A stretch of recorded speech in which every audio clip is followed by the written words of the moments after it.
Hello dear student, welcome to our channel again. तो आप लोगों के बहुत सारे हमको कमेंट मिले प्यार भरे कि हमने मैथमेटिक्स की, हिंदी की, साइंस की जो हमने इम्पॉर्टेंट क्वेश्चन की सीरीज़ बनाई उसमें से आपके लगभग 90+ क्वेश्चन फंसे, परसेंटेज में मैं बता रहा हूँ। और उसके एवज में हमको आप लोगों के बहुत सारे प्यार भरे कमेंट देखने को मिले। तो आप लोगों का बहुत बहुत धन्यवाद, बहुत बहुत शुक्रिया, आप लोगों ने इतना पसंद किया वीडियो। और फिर से आपके डिमांड पर हमने अपने साथ जो है पवन सर को बुलाया है अपने स्टूडियो में, अपने इस जीनियस एकेडमी के प्लेटफॉर्म में। हालांकि हम सर से ऑलरेडी 1-2 वीडियो रिकॉर्ड करवा चुके हैं। सर ने जो जो चीज़ें हिंदी सब्जेक्ट के लिए बताई थी एज इट इज़ उतनी सारी चीज़ें आपकी हिंदी के सब्जेक्ट में आई और बहुत ज़्यादा प्यार हमको मिला आपके हिंदी के वीडियो के ऊपर। इसी तरह से सर ने ऑलरेडी एक संस्कृत का वीडियो भी रिकॉर्ड करवा रखा है जो कि हमारे इसी चैनल पर आपको मिल जाएगा। आप में से बहुत सारे बच्चों ने देखा है, लगभग 9,000-10,000 बच्चों ने उसको देख लिया है। आप लोगों को बहुत सारा प्यार मिला। और अगर आप में से ऐसे बच्चे हैं जिन्होंने अभी तक उस वीडियो को नहीं देखा है, संस्कृत का पार्ट 1, उसको आप तुरंत जा कर के देखिए। उसका लिंक आपको डिस्क्रिप्शन में मिल जाएगा। डिस्क्रिप्शन में पूरी एक प्लेलिस्ट हमने बना रखी है इंपॉर्टेंट क्वेश्चन सीरीज़ की। उसमें आपको मैथमेटिक्स के, हिंदी के, संस्कृत के, साइंस के सभी के वीडियो के लिंक मिल जाएंगे। तो उसी में एक वीडियो हमारा संस्कृत का भी है जो सर ने रिकॉर्ड करवाया था। लगभग 19 मिनट 20 सेकंड का वो वीडियो है। 10,000 लोगों ने लगभग उसे देखा है, 9,700 समथिंग। तो फिर से अगर आप देखना चाहते हैं तो एक बार उसको ज़रूर देखिए। ब्रीफ इंट्रोडक्शन सर ने कवर किया हुआ है कि संस्कृत में क्या क्या चीज़ें पूछी जाती हैं। अब फिर से मैथमेटिक्स का पेपर आपका बहुत अच्छा गया, मुझे बहुत खुशी मिली। जितनी चीज़ें मैंने मार्क करवाई थी मैथमेटिक्स में एज इट इज़ डिट्टो सारी चीज़ें आ गई। और आपका बहुत प्यार भरा मैसेज मुझे देखने को मिला, मुझे बहुत अच्छा लगा। इसी तरह से आप लोग आगे पढ़ते रहिए, तरक्की करते रहिए। ये तो अभी 10th था, इसके बाद जस्ट अब आपको 11th में जाना है, आगे 12th में जाना है। तो हमारे इस चैनल के साथ आप जुड़े रह सकते हैं और हम निरंतर आपको अपनी सेवाएं देते रहेंगे। सर भी हमारे साथ अब जुड़ चुके हैं, सर भी अपनी सेवाएं आपको निरंतर देते रहेंगे। क्लास 12th में भी हम आपके साथ रहेंगे। तो वीडियो को ज़्यादा से ज़्यादा आपको शेयर करना है, अपना प्यार इसी तरह से बरसाते रहना है और अपने अच्छे अच्छे कमेंट हमको भेजते रहना है। आपके कमेंट को पढ़ करके हमको ऊर्जा मिलती है, एनर्जी मिलती है और ज़्यादा हम मोटिवेट होते हैं आपके लिए काम करने के लिए। तो इसी तरह के वीडियोस हम आपके लिए लाते रहेंगे। तो चैनल को सब्सक्राइब करना नहीं भूलना और वीडियो को ज़्यादा से ज़्यादा शेयर करना नहीं भूलना आपको। तो अब आपके जो लास्ट पेपर रह गए हैं संस्कृत के, उसके लिए आपके मैथ्स का पेपर जैसे ही ख़त्म हुआ, ढेरों बच्चों ने उसके लिए क्वेश्चंस किए हमसे, अपने कमेंट्स भेजे, इंस्टाग्राम पे हमको मैसेज किया है कि संस्कृत के इंपॉर्टेंट क्वेश्चंस की सीरीज़ लाइए। तो देखिए आज है 17 तारीख आई थिंक, आज होलिका दहन का दिन है। अभी हम लोग बैठे हैं, जस्ट इसके बाद हम लोग होलिका दहन के लिए निकलने वाले हैं। और कल का दिन जो है 18 मार्च होली का दिन है। तो कल आप सबको होली खेलनी है। मे बी ये वीडियो 18 मार्च को ही आपको मिले। तो हम लोग अपनी तरफ से आपको बहुत बहुत होली की शुभकामनाएं देते हैं।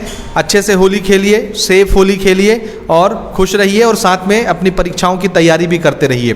तो बहुत ज़्यादा डिमांड के बाद, बहुत ज़्यादा रिक्वेस्ट के बाद सर यहाँ पर आए हुए हैं हमारे इस जीनियस एकेडमी के प्लेटफॉर्म पर। और अब सर आपको संस्कृत के इंपॉर्टेंट क्वेश्चंस बताएंगे जो कि आपके परीक्षा के लिए उपयोगी होंगे। अब देखिए ज़्यादा वीडियो हम संस्कृत की नहीं बनाएंगे, ये सिर्फ एक सिंगल वीडियो आ रही है जिसमें हम कोशिश करेंगे कि आपके संस्कृत के टेक्स्ट बुक के ऑलमोस्ट सारे इंपॉर्टेंट टॉपिक्स, क्वेश्चन आंसर्स, कौन कौन से पार्ट आते हैं आपको अर्थ करने के लिए, कौन कौन से कविताएं आती हैं, और डिटेल से सर आपको बताएंगे कि अर्थ लिखने के लिए क्या आता है, कौन से क्वेश्चन आंसर आते हैं, रिक्त स्थान कैसे आते हैं, मैच करने वाले क्वेश्चन कैसे आते हैं। इवन आगे चल के हम डिस्कस करेंगे कि व्याकरण में कौन कौन से पोर्शन आते हैं, क्योंकि आपके बहुत ज़्यादा कमेंट जो थे वो व्याकरण से रिलेटेड थे कि हमको समझ में नहीं आ रहा है। देखिए पढ़ाने का टाइम अब नहीं है, अब सिर्फ हम आपको इंपॉर्टेंट क्वेश्चन मार्क करवा रहे हैं। उसको बहुत ध्यान से आपको मार्क करना है और अपनी तैयारी करनी है। आपके पास में बुक होना चाहिए, कॉपी होनी चाहिए, पेन या पेंसिल होनी चाहिए। और अगर परीक्षा बोर्ड है तो भी बहुत अच्छा है। प्रीवियस ईयर से ही ज़्यादातर क्वेश्चन पूछे जा रहे हैं, संस्कृत में भी पूछे जाएंगे। अब मैं माइक सर को दे रहा हूँ, सर अब आपको इंट्रोडक्शन देंगे और उसके बाद चैप्टर का डिटेल एनालिसिस करके बताएंगे। तो वीडियो को आपको पूरा देखना है लास्ट तक और इसको ज़्यादा से ज़्यादा शेयर भी करना है। अब मैं सर को सौंप रहा हूँ mike. Wish you all the best. Thank you sir. प्यारे बच्चों, आप सभी का स्वागत है। ज़्यादा समय न गवाते हुए मैं आपको सिर्फ इतना बताना चाहता हूं कि आप लोग जो पहले मैंने आपके पास वीडियो भेज रखे हैं हम लोगों ने, आप उस वीडियो को निश्चित देखिए, उसमें संस्कृत का सारा प्रारूप बताया गया है। और पहले जो मैं आपको बताया था कि हम लेसन वाइज आपको बताएंगे इम्पोर्टेंट, तो आज वो दिन आपके सामने आ चुका है कि आप हर एक पाठ तक पहुंच सकेंगे और हर एक पाठ में क्या चीज़ें हमारे लिए इम्पोर्टेंट हो सकता है, उन सारी बातों पर आज हम चर्चा करेंगे। चूँकि समय बहुत कम है, इसलिए एक ही वीडियो में पाठ को भी समझाने का मैं प्रयास करूंगा, साथ ही साथ व्याकरण खंड को भी उसी ही वीडियो में समझाने का प्रयास करूंगा। तो हो सकता है वीडियो थोड़ा बहुत लंबा हो जाए, लेकिन आप लोग को वीडियो जो है अंत तक देखना है। और जैसा कि सर बताए कि जो प्रीवियस वीडियो बना है उसका लिंक डिस्क्रिप्शन में दिया गया है, आप वहां पर जा कर के जो पार्ट 1 है संस्कृत का उसको आप निश्चित तौर पर देखिए।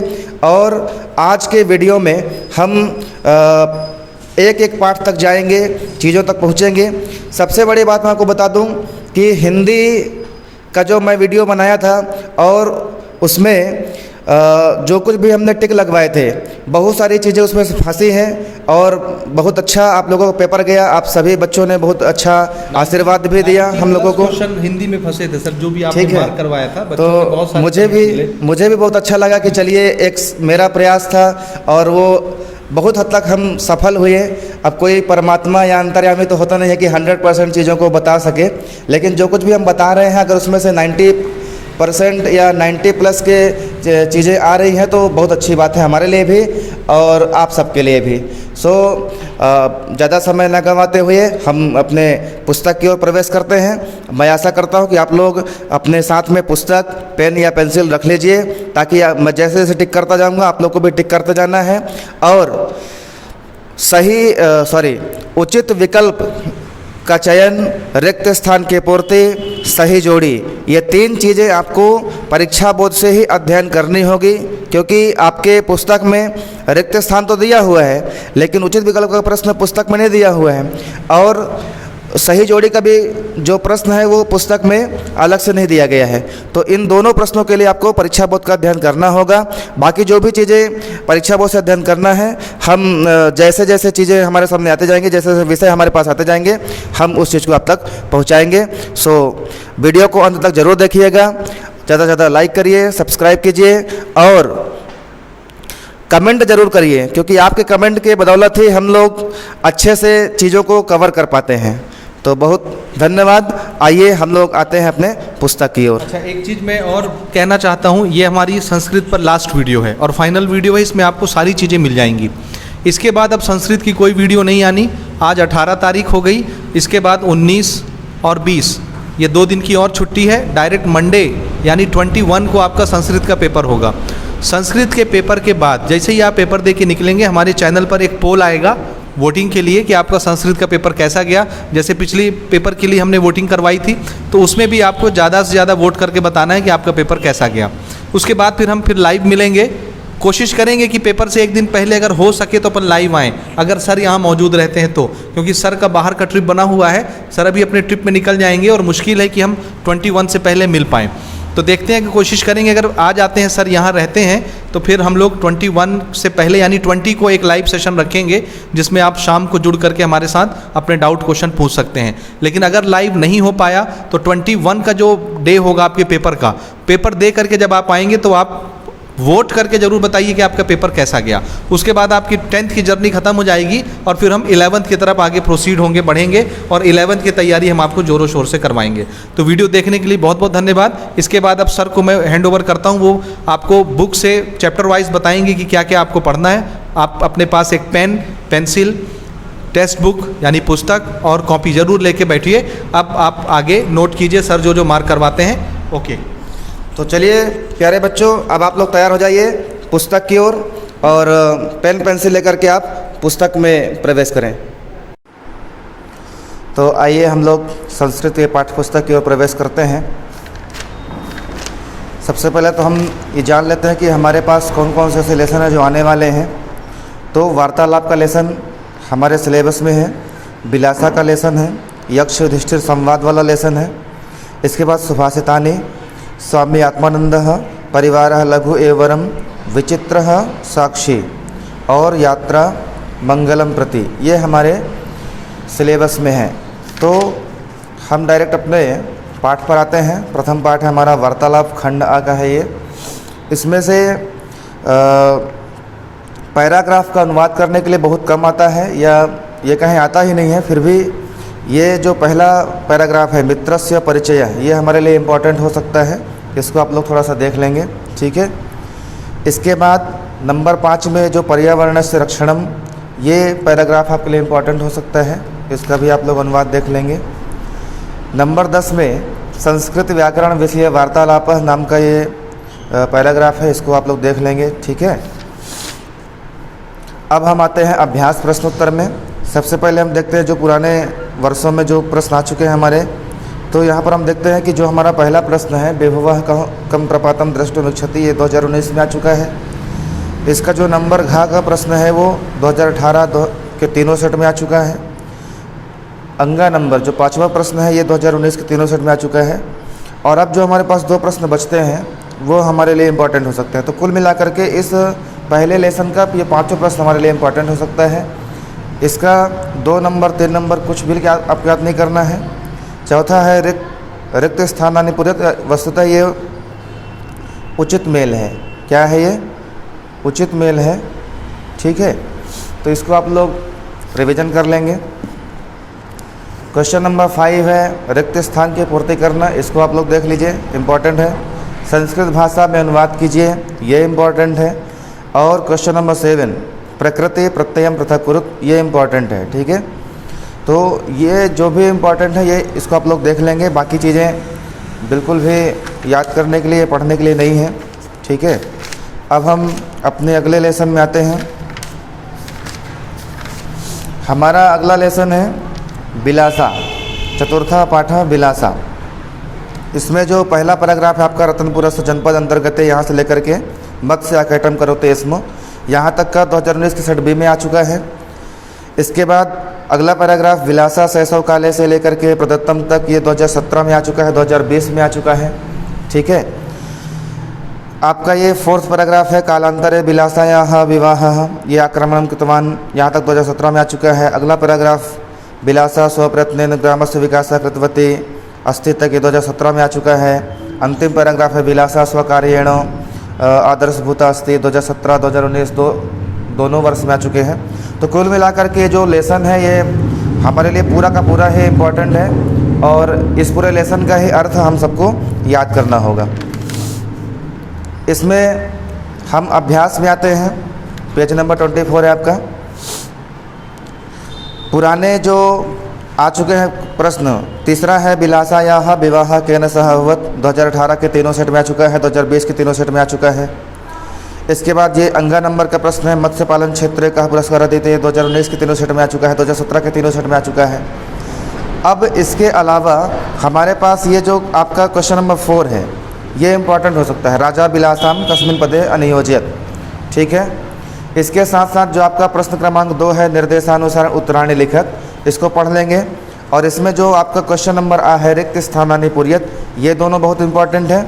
और इसी का क्वेश्चन नंबर बा है रेखांकित पदानाम प्रत्ययम पृथक कुरु।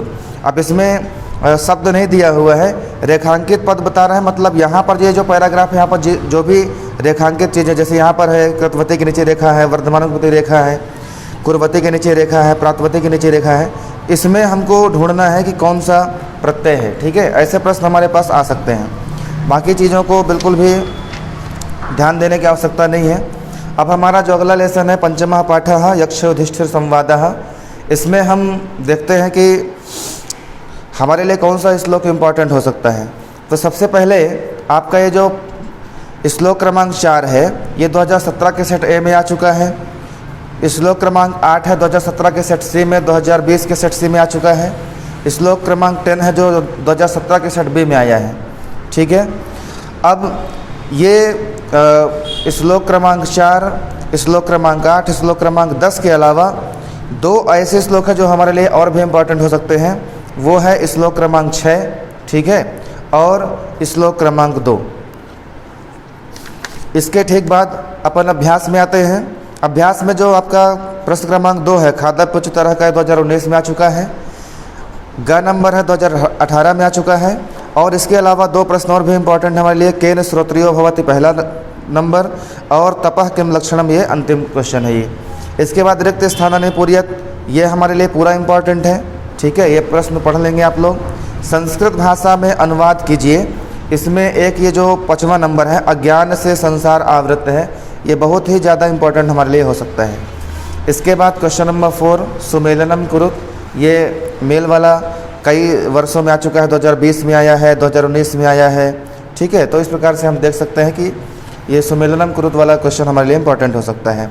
इसके साथ साथ ये जो क्वेश्चन नंबर 5 है, श्लोक के माध्यम से निर्देश अनुसार हमको उत्तर लिखना होता है। इसमें अज्ञानेन आवृत्तो लोक का ये जो पहला श्लोक है, इसमें से प्रश्न बनाया जा चुका है। तपः सुधर्म वर्तित्वम, ये भी बनाया जा चुका है, ठीक है। और यहाँ पर उसके प्रश्न दिए हुए हैं अगले पेज में, और इन प्रश्नों का उत्तर जो है हमको इस श्लोक के माध्यम से ही देना होगा। तो ये प्रश्न हमारे लिए इम्पोर्टेंट हो सकता है, इसको हम लोग पढ़ लेंगे। अगला हमारा लेसन है सुभाषितानि का, ठीक है। ये 7वां पाठ है, सुभाषितानि है। इसका पहला श्लोक जो है वो 2018 के सेट सी में आ चुका है। दूसरा श्लोक 2017 और 2020 के सेट बी में आ चुका है। इसका जो 8वां श्लोक है ये 2019 के सेट ए में आ चुका है। 9वां श्लोक है 2019 के सेट बी में, 2017 के सेट ए में आ चुका है। और इसके साथ साथ तो ये हमारे लिए यही श्लोक हमारे लिए इम्पोर्टेंट होंगे। पहला श्लोक, पहला नंबर इम्पॉर्टेंट है, दूसरा नंबर हमारे लिए इम्पॉर्टेंट है, इसके बाद 8वां नंबर और 9वां नंबर। इसके बाद जो 10वां नंबर का श्लोक है, नास्ति विद्या समम चक्षु, ये हमारे लिए अलग से इम्पॉर्टेंट हो सकता है। इससे संबंधित प्रश्न भी बनाया जा सकता है, जैसा कि हम अभी पिछले लेसन में देखे थे कि श्लोक के आधार पर प्रश्न निर्माण करते हैं। यहाँ पर मैंने अलग से बनाकर दिखाया भी है कि श्लोकम पठित्वा प्रश्नानाम उत्तराणि संस्कृत भाषया लिखत। तो यहाँ पर आप देख सकते हैं हमारे पास श्लोक दिया है, नास्ति विद्या समम चक्षु, नास्ति सत्य समम तपः। और इससे जो प्रश्न है, विद्या समम किम नास्ति, सर्वश्रेष्ठ तपः किम अस्ति इत्यस्य मूल धातु लिखत, नास्ति इत्यस्य विलोम पदम लिखत। तो इस प्रकार से इस श्लोक को लेकर के प्रश्न बनाया जा सकता है, तो ये हमारे लिए इम्पोर्टेंट होगा। इसके बाद हम अभ्यास प्रश्न में प्रवेश करते हैं। हमारा जो पहला प्रश्न है वो 2017 के तीनों सेट में आया है, 2020 के तीनों सेट में आया है। हमारा जो चौथा प्रश्न है वो 2019 के तीनों सेट में आ चुका है। और इन दोनों के अलावा जो हमारा तीसरा प्रश्न है वृक्षाः केषांसु है, और 5वां प्रश्न जो है वृक्षाः प्राणिनाम कथम उपकुर्वन्ति। इसके बाद दूसरा प्रश्न हमारे लिए इम्पोर्टेंट नहीं है। तीसरा प्रश्न है एषु शब्देषु को भिन्न, ये भिन्न शब्द छाँटने के लिए रहता है, 2019 में आ चुका है, 2018 में आ चुका है। तो इस प्रकार से हमारे लिए ये प्रश्न इम्पोर्टेंट हो सकता है। अगला है श्लोक पढ़ करके प्रश्न का उत्तर लिखना, ये भी हमारे लिए इम्पोर्टेंट हो सकता है। मैं पहले भी बता चुका हूँ, ये इसी तर्जुमे है जो मैं आपको ये समझाया हूँ, नास्ति विद्या समम चक्षु वाला। और क्वेश्चन नंबर 5 रिक्त स्थान की पूर्ति, ये आपके लिए इम्पोर्टेंट हो सकता है। अगला लेसन हमारा 8वां पाठ है, स्वामी आत्मानंद का है। इसमें इस लेसन से जो हमारे लिए इम्पोर्टेंट हो सकता है हम देखते हैं, ठीक है। स्वामी विवेकानंद रायपुरे 2 वर्ष पर्यंत समयम व्यतीतवान, ये जो पैराग्राफ है 2018 में पूछा जा चुका है हमसे। स्वामी आत्मानंद अतीव प्रतिभाशाली वक्ता लेखक अपि आसीत्, ये यहाँ से लेकर के वैज्ञानिक दृष्टि अभिवृद्धिम कुर्वन्ति यहाँ तक, ये हमारे लिए अलग से इम्पोर्टेंट हो सकता है। इसके बाद हम देखते हैं कि स्वामी आत्मानंद से संगठन कौशलम अपूर्वम आसीत्, यहाँ से लेकर के शिक्षक रूपेण नियुक्त 2019 के सेट ए में पूछा जा चुका है। तो ये तीनों पैराग्राफ जो 2018 में पूछा जा चुका है, 2019 में पूछा जा चुका है, और एक अलग से जो हमारे लिए इम्पोर्टेंट है, ये तीनों पैराग्राफ हमारे लिए इम्पोर्टेंट है, और इनको हम जो है इनका अनुवाद पढ़ेंगे। आगे अभ्यास प्रश्न में हम प्रवेश करते हैं। इसका जो दूसरा प्रश्न है 2017 के तीनों सेट में, 2020 के तीनों सेट में पूछा जा चुका है। अलग से क्वेश्चन नंबर 4 रामकृष्ण मिशन आश्रम कुत्र स्थापित है, ये इंपॉर्टेंट है। क्वेश्चन नंबर 5 आत्मानंदेन लिखित ग्रंथस्य नाम किम, ये 2 प्रश्न हमारे लिए अलग से इम्पोर्टेंट हो सकते हैं। और इन लेसन से संबंधित चाहे उचित मेल हो या उचित विकल्प हो, या आप देख सकते हैं मैं यहाँ पर पुस्तक में ही लिख के रखा हूँ, ये दोनों चीज़ें आपको आपके परीक्षा बोर्ड में मिल जाएंगी। इस वर्ष जो 2022 के परीक्षा बोर्ड में ये दोनों चीज़ें मिलेगी, उचित विकल्प भी आपको मिलेगा इस लेसन का, और उचित मेल भी मिल जाएगा। आप वहाँ से इसका अध्ययन बिल्कुल करिए। इसके बाद हमारा जो क्वेश्चन नंबर 3 है अधोलिखितानां पदानां संस्कृत भाषया अनुवादं कुरुत। इसमें जो पहला प्रश्न है, मैं स्वर्ग नहीं चाहता हूँ, ये ज़्यादा हमारे लिए इम्पोर्टेंट हो सकता है। और चौथा, स्वामी आत्मानंद का संगठन कौशल अपूर्व था। इसके साथ साथ रिक्त स्थानानि पूर्यत, ये पांचों प्रश्न हमारे लिए बहुत ही अच्छे हैं जिनको हमको याद करना चाहिए। और इसके अलावा जो कुछ भी है सब छोड़ दीजिए, बिल्कुल याद मत कीजिए। अब हमारे सिलेबस के अनुसार जो अगला लेसन है वो है परिवारः लघु एवं वरम।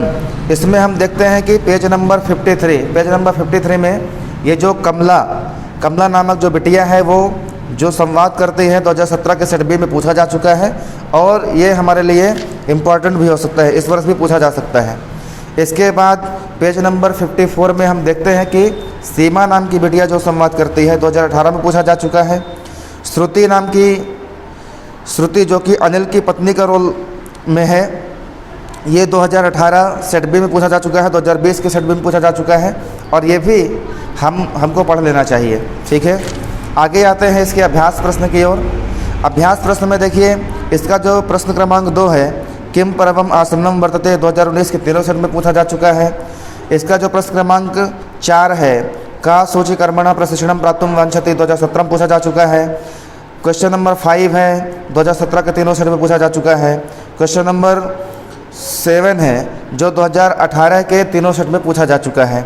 और इसके अलावा जो एक प्रश्न है जो हमारे लिए इम्पोर्टेंट हो सकता है अलग से, दीपमालिका पर्वणि कस्य शब्दः श्रूयते। बाकी प्रश्नों को बिल्कुल भी ध्यान देने लायक नहीं है, ठीक है। अब हम आते हैं क्वेश्चन नंबर 5 में। इसमें पूछा जा रहा है कि नीचे लिखे पदों में कृदंत और तद्धित शब्दों को अलग करना है। तो ये शब्द हमारे पास दिए गए हैं, इसमें से कौन कौन से शब्द कृदंत हैं वो लिखना है, कौन कौन शब्द तद्धित हैं। तो ऐसा प्रश्न हमसे पूछा जा सकता है और हमारे लिए इम्पोर्टेंट है। रिक्त स्थान और उचित मेल आपको परीक्षा बोर्ड में बिल्कुल मिल जाएगा, आप वहाँ से देख लीजिए। एकादशः पाठः जो विचित्र साक्षी लेसन है, इसमें हम लोग आते हैं। इसका जो पहला पैराग्राफ है, कश्चन निर्धनो जनः भूरि परिश्रम, यहाँ से लेकर के विहाय पदात्रेव प्राचलत, ये 2017 में पूछा जा चुका है, 2019 में पूछा जा चुका है, 2020 में पूछा जा चुका है। तो इस प्रकार से ये बहुत ही ज़्यादा महत्वपूर्ण है। इसका जो अगला है, पदाधिक्रमेण संचलन सायं समय, यहाँ से लेकर के और आगे मंजूषाम आदाय पलायिता, ये सन 2018 सेट सी में पूछा जा चुका है। और इसके अलावा 2 ऐसे पैराग्राफ जो हमारे लिए इंपॉर्टेंट हो सकते हैं। पहला जो है, अग्रिमे दिने स आरक्षी चौराभियोगे तम न्यायालयम नीतवान, यहाँ से लेकर अधिष्ठवान तक, ये हमारे लिए इम्पॉर्टेंट है। अन्यद्यो तव न्यायालय से लेकर के अनेतुम अधिष्ठवान, यहाँ तक ये दूसरा पैराग्राफ है जो कि इम्पॉर्टेंट हो सकता है। इनको आप लोग बिल्कुल पढ़ लीजिए। इसके बाद हम इसके अभ्यास प्रश्न में प्रवेश करते हैं। इसका जो दूसरा प्रश्न है, जनः किमर्थम पदाते ही गच्छति, 2019 के तीनों सेट में आ चुका है। इसका जो चौथा प्रश्न है, वस्तुतः का आसेत, 2017 और 2020 के तीनों सेट में आ चुका है। और अलग से जो इम्पोर्टेंट है वो हमारे लिए इसका अंतिम प्रश्न है, मति वैभवशालिनः दुष्कराणि कार्याणि कथम साधयन्ति, ठीक है। उचित विकल्प आपको परीक्षा बोर्ड में मिल जाएगा। संधि विच्छेदम कुरुत, ये प्रश्न आपके लिए इम्पोर्टेंट हो सकता है, क्वेश्चन नंबर 3। इसके अलावा इसका जो प्रश्न क्रमांक 5 है, भिन्न प्रकृतिकम पदम चिनुत, भिन्न पद चुनना है, ये जो है हमारे लिए महत्वपूर्ण है। यहाँ पर जो उचित मेल मैं लिखा हूँ ये आपको परीक्षा बोर्ड में मिल सकता है, बिल्कुल आप वहाँ से देख लीजिए। इसके बाद हमारा अगला और अंतिम लेसन है हमारे सिलेबस के अनुसार, वो है त्रयोदशः पाठः यात्रा मंगलम प्रति, ठीक है। इसको हम देखते हैं कि इसका जो पहला पैराग्राफ है, 5 नवंबर 2013 से लेकर के प्रवाह का भागा सक्रिय अवत, ये 2019 में और 2017 में दोनों साल में पूछा जा चुका है, ये हमारे लिए महत्वपूर्ण है। इसका जो अगला पैराग्राफ है, मंगलयान सफल परीक्षणेन न केवलम भारतस्य, यहाँ से लेकर के पूरा प्राविधिक कौशलम प्रतिपाद्यते, यहाँ तक 2018 2020 दोनों वर्षों में पूछा जा चुका है और ये हमारे लिए महत्वपूर्ण हो सकता है। अगला जो हमारे लिए अलग से महत्वपूर्ण है वो है मंगलयानेन सार्धम कतिपयानि प्रयोगात्मकानि उपकरणानि यंत्राणि चापि प्रयसितानि, यहाँ से लेकर के एते प्रश्नाः अपि शोधनीयाः, ये पैराग्राफ आप लोग अलग से इसको देख लेंगे। इसके बाद इस लेसन के अभ्यास में हम लोग प्रवेश करते हैं। पहला प्रश्न 2018 के तीनों सेट में पूछा जा चुका है। इसका दूसरा प्रश्न जो है वो 2019 के तीनों सेट में पूछा जा चुका है। इसका चौथा प्रश्न 2020 के तीनों सेट में आया है और ये 5वां प्रश्न है जो 2017 के तीनों सेट में आया हुआ है। अब इनके अलावा एक ही प्रश्न बचता है, जो तीसरा प्रश्न है, भारतस्य मंगल कार्यक्रम कति धनानि व्ययभूतानि। ये हमारे लिए इम्पोर्टेंट हो सकता है। तो कुल मिलाकर के इसके अभ्यास का जो प्रश्न उत्तर है पाँचों हमारे लिए महत्वपूर्ण है। अगला है कि कोष्ठक से शब्द को चुन करके और हमको खाली स्थान भरना है, ठीक है। तो ये प्रश्न भी हमारे लिए महत्वपूर्ण है। अगला है कि संस्कृत भाषा में उत्तर लिखना है। इसका जो दूसरा प्रश्न है, अस्माकं मंगलयानस्य कानि प्रमुख उद्देशानि, ये हमारे लिए ज़्यादा महत्वपूर्ण है। इसको हम देख लेंगे, याद कर लेंगे। इसके साथ साथ इसका जो उचित विकल्प वाला प्रश्न है, ये आपके परीक्षा बोर्ड में दिया हुआ है, वहाँ पर जा कर के आप लोग याद कर सकते हैं। तो इस प्रकार से हमारे जो 8 लेसन थे सिलेबस के अनुसार वो हम लोग कंप्लीट किए, और अब हम लोग प्रवेश करते हैं अपने व्याकरण खंड की ओर। तो आइए व्याकरण खंड में हम देखते हैं। सबसे पहले जो हमारा व्याकरण खंड में सबसे पहला है शब्दरूप, ठीक है। सबसे अच्छा हमारे लिए यही होगा कि शब्दरूप और धातु रूप जो भी चीज़ें हैं उसको हम परीक्षा बोध में, तो व्याकरण खंड में शब्दरूप में हम प्रवेश करते हैं। सबसे पहले मैं आपको बता देना चाहूँगा कि शब्दरूप धातु रूप से संबंधित जो भी प्रश्न है आप परीक्षा बोध उठाइए, और परीक्षा बोध में जो पुराने वर्षों में जो भी प्रश्न पूछे गए हैं आप उन्हें को याद कर लीजिए। बिल्कुल भी इसमें टेंशन लेने का कोई आवश्यकता नहीं है। आप बिल्कुल परीक्षा बोध को उठाइए, और परीक्षा बोध में जो कुछ भी प्रश्न आप पुराने वर्षों में पूछे जा चुके हैं, पिछले वर्षों में पूछे जा चुके हैं, आप उन्हीं प्रश्नों को बिल्कुल याद कर लीजिए। जैसे मैं यहाँ पर लिखा हूँ जनक, जनक का शब्दरूप जो है 2018 के सेट बी और सेट सी में सप्तमी विभक्ति का पूछा जा चुका है। इस प्रकार से कवि का शब्दरूप आप देख लीजिए, तृतीया विभक्ति में 2018 में पूछा गया था, सप्तमी विभक्ति में भी 2018 में पूछा गया था। शिशु का शब्दरूप जो है तृतीया विभक्ति में 2020 में पूछा जा चुका है, सप्तमी विभक्ति में 2018 में पूछा जा चुका है। इसके बाद सखी का जो शब्दरूप है वो तृतीया विभक्ति में 2020 में पूछा जा चुका है, चतुर्थी विभक्ति में 2019 में पूछा जा चुका है। इसके बाद प्रीति शब्द का जो शब्दरूप है वो प्रथम विभक्ति में 2019 में पूछा गया था, ठीक है। ऐसे बहुत सारे शब्दरूप हैं जो हमारे प्रीवियस ईयर में पूछे गए हैं, ठीक है। और इनमें से सबसे अधिक जो हम पाते हैं कि किसी भी शब्दरूप का जो तृतीया विभक्ति है, ये तृतीया विभक्ति और सप्तमी विभक्ति, ठीक है, तृतीया विभक्ति और सप्तमी विभक्ति ज़्यादातर पूछे गए हैं, आप देखिएगा, ठीक है। तो हम जो भी शब्दरूप याद करें, चाहे वो प्रथमा विभक्ति में ही पूछा गया हो, लेकिन उसका हम तृतीया और सप्तमी दोनों विभक्तियों को ज़रूर याद कर लें। तो इस प्रकार से जो भी शब्दरूप हैं उसमें मैं यहाँ पर स्क्रीन के माध्यम से आप लोग देख रहे होंगे, मैंने लिख के दर्शाया है। अस्मत् का तृतीया विभक्ति 2019 में पूछा गया, चतुर्थी जो है 2018 में पूछा गया। इसी तरह से युष्मत् का तृतीया में पूछा गया, सप्तमी में पूछा गया, ठीक है। तद का चतुर्थी विभक्ति 2018 में पूछा गया, सप्तमी विभक्ति 2018 में पूछा गया। ऐसे जो है लगभग बहुत सारे शब्दरूप जो है हमारे प्रीवियस ईयर पूछे गए हैं। तो मैं तो आपको सीधे ये बोलूँगा कि आप प्रीवियस ईयर के क्वेश्चन पेपर से शब्दरूप याद कर लीजिए, बाकी आपको बिल्कुल भी परेशान होने की कोई आवश्यकता नहीं है। इसके बाद संख्यावाची में आ जाइए। संख्यावाची ये एक ऐसा लेसन है जो हमारे लिए पूरा का पूरा इम्पॉर्टेंट है, इसलिए आप 101 से लेकर के और 150 तक इन संख्याओं को आप अच्छे से याद कर लीजिए, क्योंकि संख्यावाची एक ऐसा है जो कोई भी संख्या दिया जा सकता है। इसमें संख्या रिपीट होने की कोई संभावना नहीं रहती है, हो जाए अच्छी बात है, बाकी अधिकतम नए संख्या आते हैं और कौन सी संख्या आएंगी ये भी निश्चित नहीं होता है। इसलिए कम संख्या ही है, 101 से लेकर से 150 तक ही है।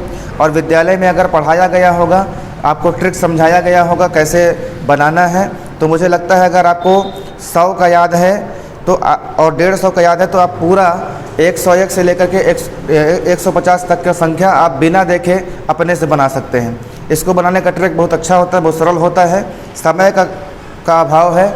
और हम निश्चित तौर पर देखेंगे, अगर अगली वीडियो हमारी आएगी तो संख्यावाची का ट्रिक क्या हो सकता है वो हम आपको ज़रूर बताएंगे। धातु रूप है हमारा अगला।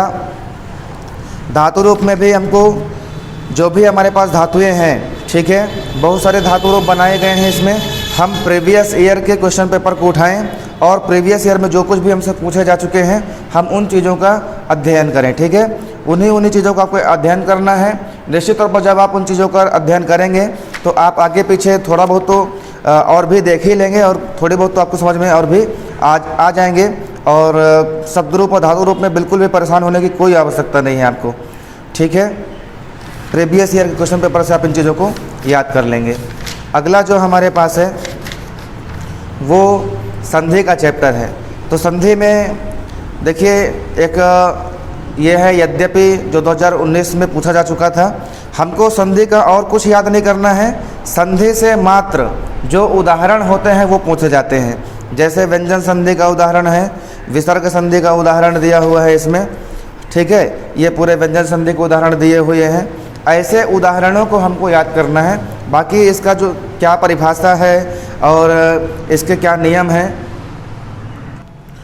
तो ये उदाहरण हम याद कर लेंगे, हमारा सारी चीज़ें बन जाएंगी, ठीक है। प्रीवियस ईयर में जो कुछ भी प्रश्न पूछे जा चुके हैं ये मैं यहाँ पर स्क्रीन के माध्यम से आप लोग को बता रहा हूँ, दिखा रहा हूँ, ठीक है। आप इन सारे उदाहरणों को अच्छे से देख लीजिए, ठीक। दिग्गज 2019 में, दिगंबर 2017 2018 में, आज़ादी 2020 में पूछा जा चुका है, षडानंद 2017 में, 18 में, 20 में, ये तीनों वर्षों में पूछा जा चुका है। इसी प्रकार से सदाचार 2017 में पूछा गया, चिदानंद 2020 में पूछा गया, सुबंत का संधि जो है 2019, 17, 20 ये तीनों वर्षों में पूछा गया है।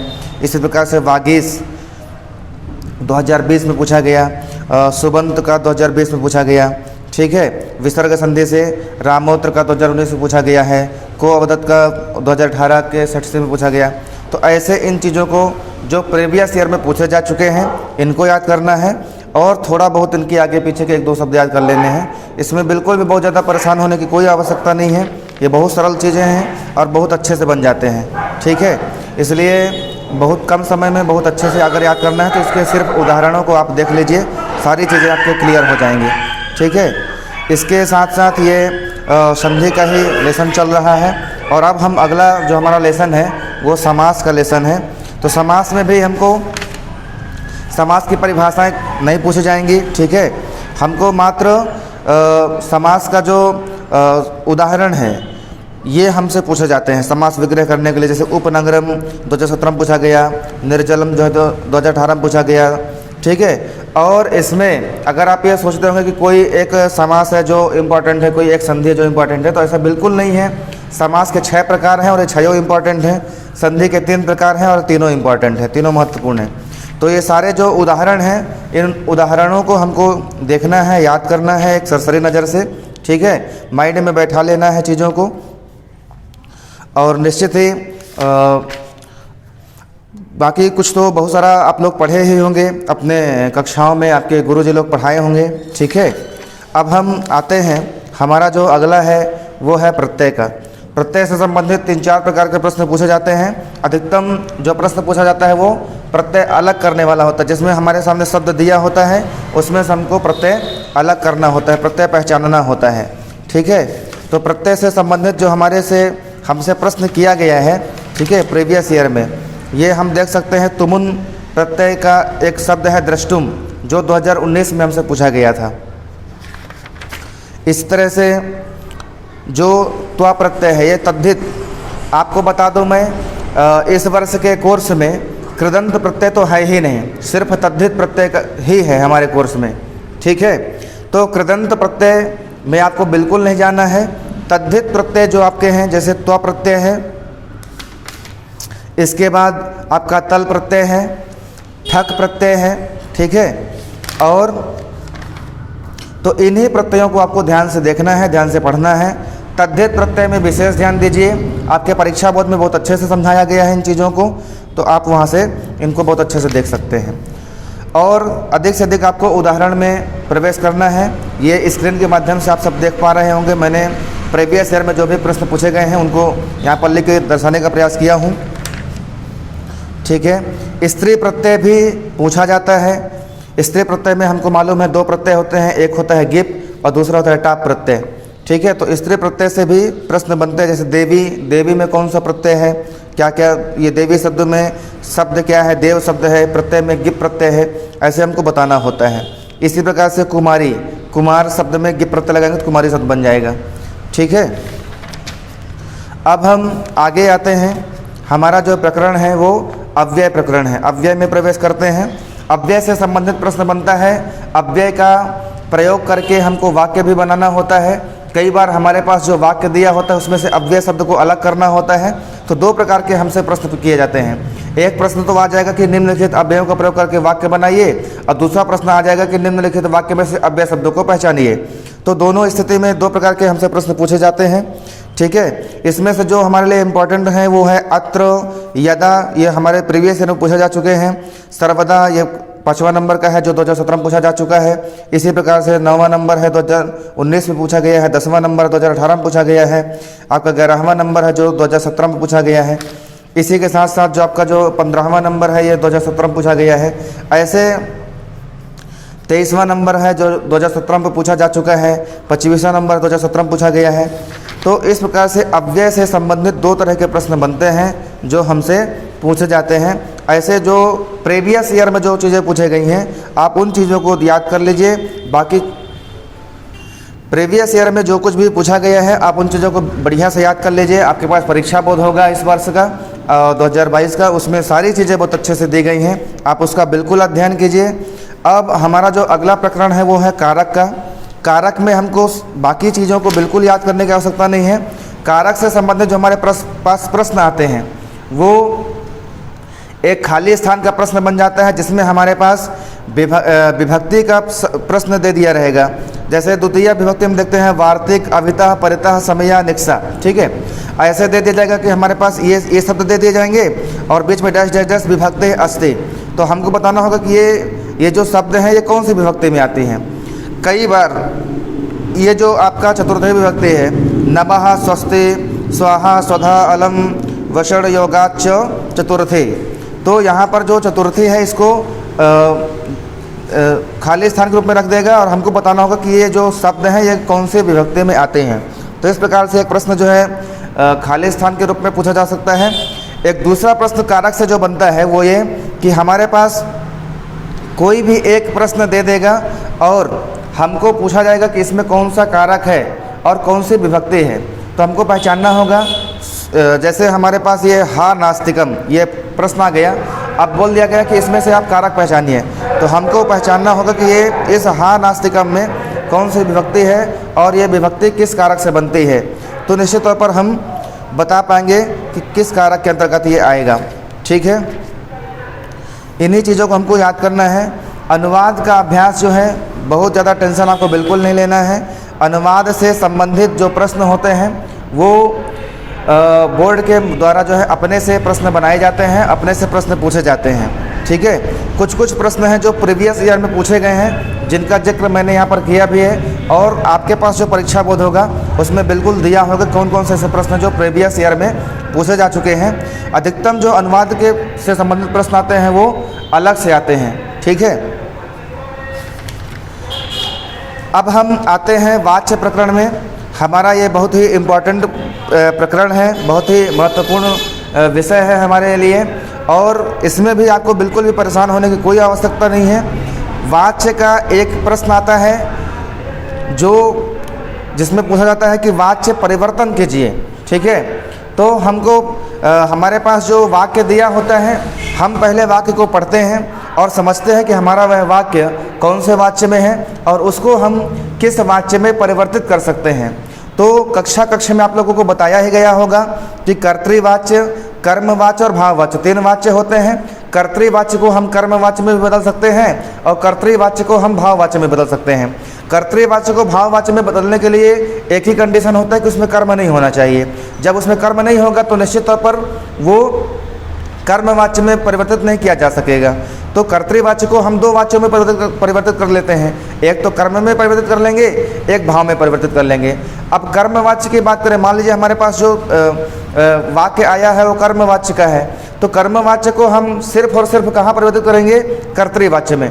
भाववाच्य में क्यों नहीं परिवर्तन कर पाएंगे? क्योंकि भाववाच्य का जो नियम है वो ये कहता है कि भाववाच्य में कर्म बिल्कुल नहीं होता है। कर्म अगर है तो वो भाव बनेगा ही नहीं। तो कर्म की अनुपस्थिति में भाव कर्म की अनुपस्थिति में ही भाव बनता है। अगर कर्म उपस्थित है तो भाव नहीं बनेगा। तो अगर कर्मवाच्य का वाक्य है तो निश्चित तौर पर उसमें कर्म तो होगा ही होगा, और जब कर्म होगा तो हम उसको भाव नहीं बना पाएंगे। तो कर्मवाच्य के वाक्य को हम सिर्फ कर्तृवाच्य में ही बदल पाएंगे। इसी प्रकार से अगर हमारे पास जो वाक्य दिया है वो भाववाच्य में अगर दिया है तो भाववाच्य में दिया है तो निश्चित तौर पर उसमें कर्म नहीं होगा, और कर्म नहीं होगा तो हम कर्मवाच्य में उसको परिवर्तित नहीं कर पाएंगे। तो भाववाच्य के वाक्य को हम कर्तृवाच्य में ही परिवर्तित कर सकते हैं। इस प्रकार से इसका एक बहुत ही छोटा सा नियम है, ठीक है। इन चीज़ों को आप बिल्कुल ध्यान में रखिए कि किस वाच्य को हम किस वाच्य में परिवर्तित कर सकते हैं, और जो हमारे पास वाक्य आएगा वह वाक्य को हमको पढ़ना है। अगर हमारा कर्ता प्रथमा विभक्ति में है तो कर्तृवाच्य होगा, और अगर हमारा प्रथमा तृतीया विभक्ति में है और कर्म अगर उसमें है तो वो कर्मवाच्य कहलाएगा, और तृतीया विभक्ति में कर्ता है लेकिन कर्म नहीं है तो वो जो वाक्य होगा वो भाववाच्य का वाक्य कहलाएगा। और फिर कैसे हमको परिवर्तित करना है यह हम आपको बता ही चुके हैं। तो इसमें बहुत ज़्यादा टेंशन लेने की कोई आवश्यकता नहीं है, परेशान होने की कोई भी आवश्यकता नहीं है। वाच्य का नियम आप एक बार पढ़ लीजिए, आपको सारी चीज़ें बहुत अच्छे से बन जाएंगी, ठीक है। यहाँ पर देखिए वाच्य के 3 प्रकार हैं, लिखा हुआ है पेज नंबर आपका 161 में। इसके बाद कर्तृवाच्य, कर्मवाच्य, भाववाच्य, ठीक है। और इसके कुछ नियम दिए गए हैं, इस चीज़ को आप पढ़ लीजिए तो वाच्य से संबंधित जो भी प्रश्न आएगा आपसे बिल्कुल बन जाएगा, 100% बन जाएगा। उपसर्ग प्रकरण में जब हम प्रवेश करते हैं, उपसर्ग से हमारे पास जो प्रश्न आता है वो निम्नलिखित उपसर्गों का प्रयोग करके नए शब्द बनाइए, ठीक है, ऐसा हमारे पास प्रश्न आता है। तो यहाँ पर हमारे पास जो 22 उपसर्गों की संख्या होती है वो 22 होते हैं संस्कृत में। यहाँ पे लिखा भी है कि संस्कृत में उपसर्गों की संख्या 22 है, ठीक है। तो ये उपसर्ग दिए गए हैं 22, और यहाँ पर उसका अर्थ दिया गया है। और इस पेज में जो है हर एक उपसर्ग का प्रयोग करके उससे नए नए शब्द बनाए गए हैं। तो कुल 22 उपसर्ग हैं, बहुत ज़्यादा है नहीं, इसलिए इसको आप पूरे 22 के 22 उपसर्गों को बढ़िया अच्छे से पढ़ लीजिए, देख लीजिए। और हमारे पास जो प्रश्न आएगा वो यही आएगा कि उपसर्ग का प्रयोग करके नए नए शब्द बनाने वाला आएगा। अब हम आते हैं अपने अपठित गद्यांश की ओर। अपठित गद्यांश में हमारे लिए जो सबसे अधिक इम्पॉर्टेंट है वो गद्यांश क्रमांक 2 है, मातृभूमि बहुविधि द्रव्य स्मरण। ये पहले भी आ चुका है और अभी भी आने की इसकी संभावना है, इसलिए इसको आप बढ़िया से याद कर लीजिए। ये जो आपका गद्यांश क्रमांक 3 है, 2020 में पूछा जा चुका है और इस बार भी पूछे जाने की संभावना है, इसलिए ये गद्यांश क्रमांक 2, गद्यांश क्रमांक 3 और आपका गद्यांश क्रमांक 5 है, ठीक है। ये आपसे पूछा जा सकता है, इसको आप बढ़िया पढ़ लीजिए, बढ़िया याद कर लीजिए। ये तीनों गद्यांश आपके लिए बहुत ही इम्पोर्टेंट हो सकते हैं। अशुद्धि संशोधन का जो लेसन है, अशुद्धि संशोधन में यहाँ पर जो अशुद्धि संशोधन दिया गया है इसमें से बहुत कम प्रश्न ऐसे हैं जो अशुद्धि संशोधन के लेसन से पूछे जाते हैं।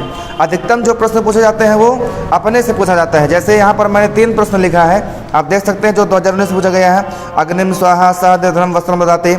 अब इनको आप अगर ढूंढेंगे यहाँ की मिल जाए, ये चीज़ें आपको नहीं मिलेगा यहाँ पर।